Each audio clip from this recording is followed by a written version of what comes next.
Korea has launched a suspected ballistic missile. A South Korea news agency reports that the missile was fired off of North Korea's east coast towards Japan.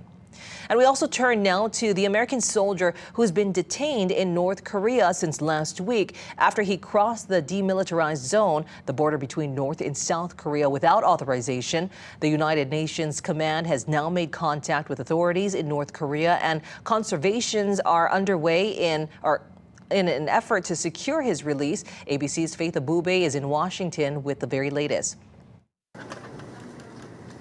Overnight, the first signs of potential progress in the urgent effort to free U.S. soldier Travis King from North Korean custody. After days of silence, the United Nations command says North Korea is now engaging in talks about King, who, according to the Pentagon, willfully ran across the heavily armed border between South and North Korea without authorization. The conversation has commenced with the KPA through the mechanisms of the armistice agreement. Lieutenant General Andrew Harrison declining to provide any details surrounding the talks due to concerns about harming the sensitive discussions. The primary concern for us is Private King's welfare.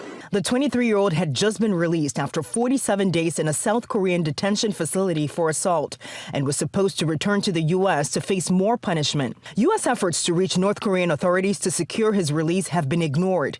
Congressman Michael McCall, chair of the House Foreign Affairs Committee, telling ABC News that he's concerned that North Korea will demand concessions from the U.S. before releasing King. We see this with Russia, China, Iran. When they take an American, particularly a soldier, captive, they exact a price for that, and that's what I worry about. Meantime, tensions remain high between the U.S. and North Korea as the U.S. military shows support for South Korea. A U.S. nuclear-powered submarine arriving in South Korea today. It comes days after the USS Kentucky, a nuclear-capable ballistic submarine, docked in the Korean peninsula for the first time in 40 years, causing North Korea to threaten nuclear action.